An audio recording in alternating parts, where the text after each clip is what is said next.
So I want to congratulate Akanksha and the team at Eval Design for a really fantastic handbook that's going to make our life so much easier in the sector, so thank you.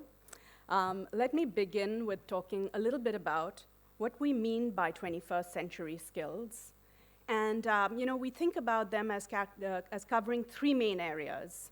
The first being cognitive skills, and here you can look at them as two broad themes: foundational skills and higher order skills. So foundational skills are, literacy, numeracy, and higher order skills are more applying reason, problem solving kinds of skills.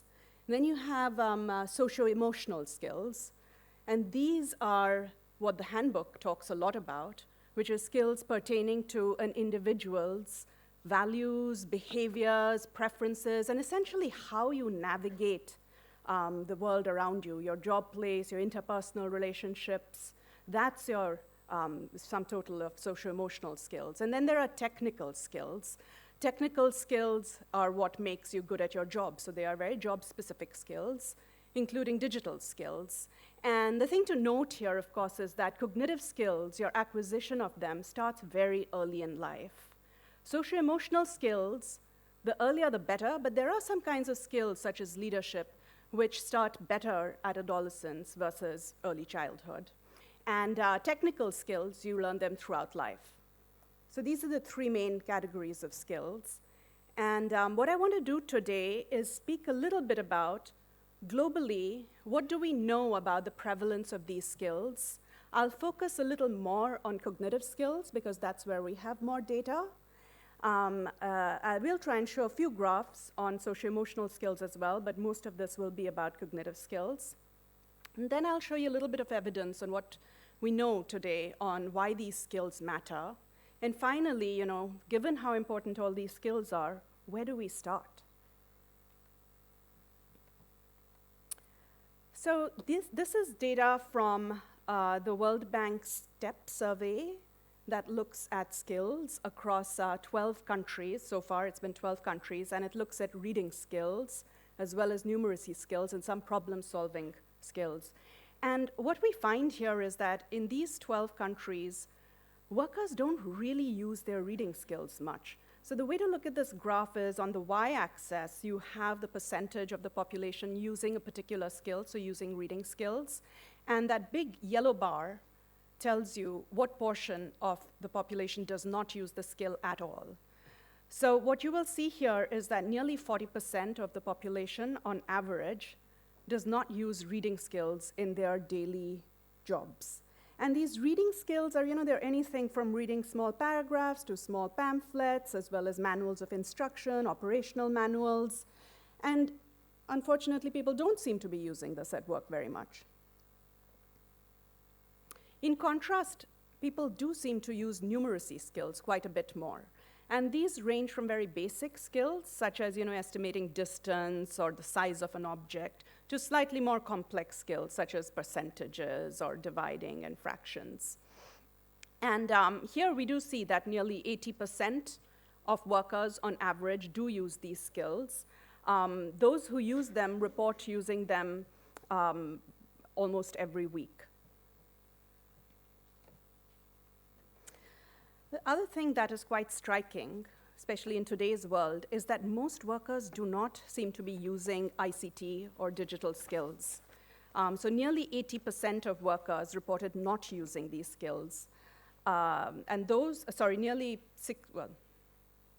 on average about 66%, of workers reported not using these skills. And what's interesting is that those who reported using these skills use them very frequently, so they use it almost daily, and those who don't use it at all. And the main kinds of things that they use are pretty simple. They're using Microsoft Word. So they're using Word, they're using Excel, and they're using PowerPoint. That's what they're mainly doing. And this chart I find particularly worrying, given how important digital skills are in today's world, that most people actually just are cut off from this. Now, interestingly, problem solving and learning skills are used quite a bit at work. So a majority of workers reported using these skills which are for, which was basically defined as thinking about your work for at least 30 minutes. So they said they were using these skills a fair bit. About 80% reported using them, but they don't use them very frequently. So they use it on average once a week to once a month, depending on the country that you're looking at. So that is the set of more cognitive skills that I have some data on. And now what I wanted to show you a little bit of were personality traits, which we again collected these data in STEP. And it looks at a lot of the things we're talking about today: extroversion, conscientiousness, openness, agreeableness, emotional stability, and grit. I believe the handbook defines these much more neatly, so that's a really welcome addition. From what we have here, I think what stands out, and again, the y-axis is sort of scores. They range from, here we are showing them from 2 to 3.5, but the scale is from 0 to 5.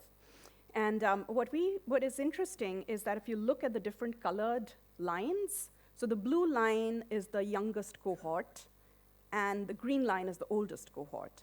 And what you find is that across countries, the youngest cohorts tend to be less conscientious, less agreeable, and less gritty, and much more open. So we have to see how to use that. And now what I want to do a little bit of is spend some time trying to understand, this is the prevalence of skills in these countries. Now, what can we say about how important they are? And we do have a fair bit of evidence increasingly about how important they are. So I'll focus again just on the most basic of skills, which is reading skills.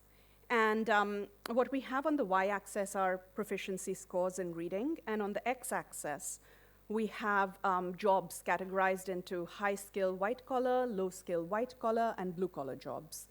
And the correlations are very clear across countries and across age groups. If you are highly skilled, you're much more likely to be if you're good at reading, you're much more likely to be in a highly skilled white-collar job. If your reading scores are low, you do really badly. You do tend to be in a blue-collar job. And what I'm not showing here is that once you're in that kind of job, your mobility is really constrained. It's not like you can move out of that job very quickly. And that's sort of very sad. And this next graph, of course, shows that these workers, low-skilled workers, they sort themselves into blue-collar jobs, but they also do, of course, get paid a lot less than those with better skills. And I wanted to show you this table. It comes from a study that we did at the World Bank where we worked with FICCI, and we did it in 2 waves, actually. The first wave was in 2010, and the second was in 2015. We interviewed, as well as had surveys of employers where we asked them about newly graduating engineers and what kind of skills they had and whether they were happy or not. So in 2010, I think we had about 300 firms, and the unanimous conclusion, which came out in the media a lot, was high level of dissatisfaction with the skills, with the technical skills as well as the soft skills, the socio-emotional skills of newly recruited engineers. In 2015, the situation had changed a little bit. Employers remained just about as dissatisfied with the technical skills of workers, but they were much happier with the soft skills, and this was a puzzle to us. So we went about looking much more, and we did a whole bunch of interviews and all, but just in this table, you will see how important they consider these skills when deciding whether to hire or reject an applicant. So clearly technical skills trump everything else, but soft skills are really important in terms of whether an applicant is kept or told to leave. But going back to our study and our curiosity about what had improved in these 5 years, we found essentially that colleges had taken this wide circulating news about employability of unemployability of engineers very seriously. They had been, they had increased the interaction with alumni quite a bit. There are many, many more placement cells. This is something that we tracked through one of our projects in colleges. And these placement cells were actually operating. They had a lot of activities going on.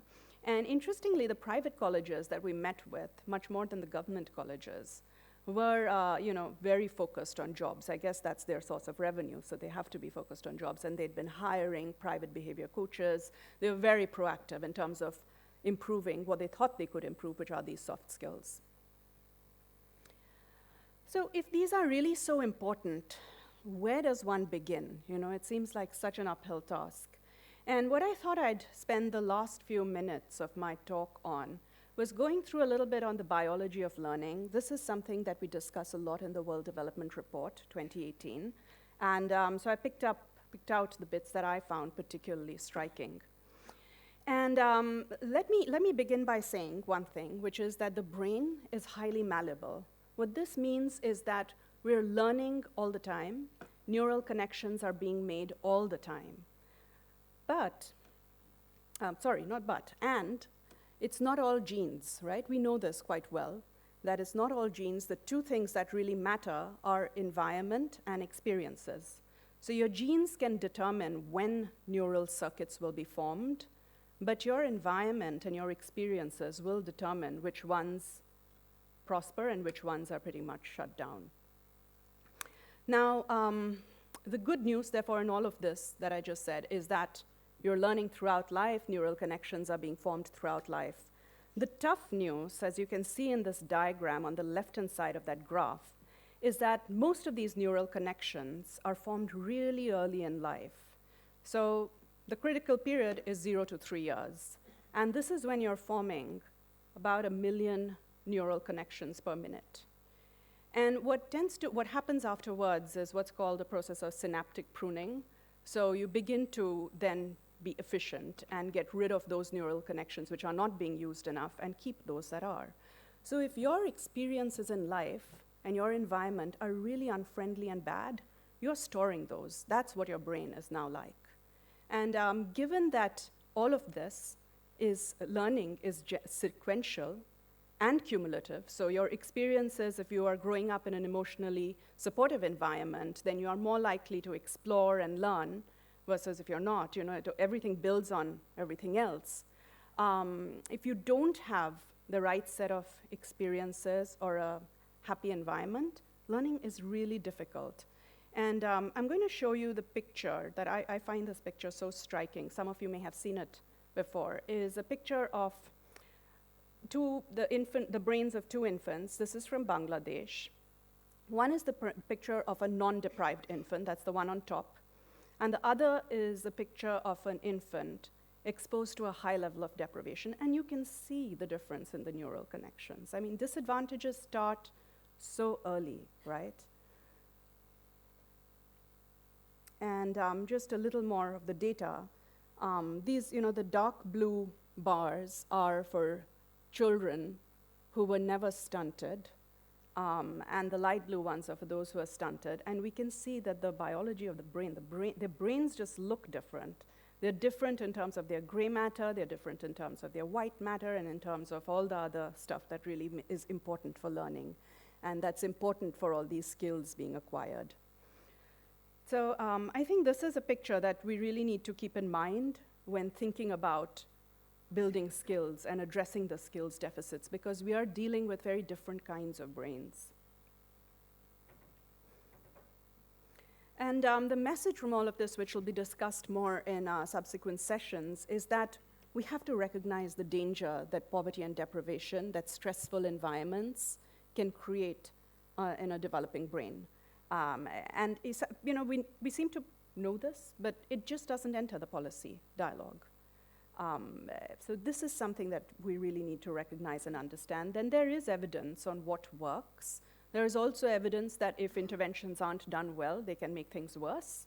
So it's very important to be able to ensure that caregivers have the right supports, know the right kind of thing to do, and are carefully evaluated for what they're doing. And finally, we have to integrate programs. It's not just education's job. It is water and sanitation. You don't have clean water, you start with malnutrition and stuntedness. So you want to have water and sanitation in place, and you do need health services in place, and you need education, because you're working on that, getting that brain to be as healthy as possible so that you can put in the most to it. So with that, I'll sum up, which is by saying that reading and digital skills are less prevalent, across a range of countries, but these are very important skills. Reading skills, I mean, without being able to read properly, it's hard to do numeracy properly, solving properly, or pretty much anything. And digital skills form the backbone of the digital economy. We do now have enough evidence to show that low-skilled workers do sort into lower-paying jobs, and that they can't really move out that easily. And finally, investments in early childhood have the biggest bang for the buck. So that's probably where we want to also focus a lot of attention. So that's it.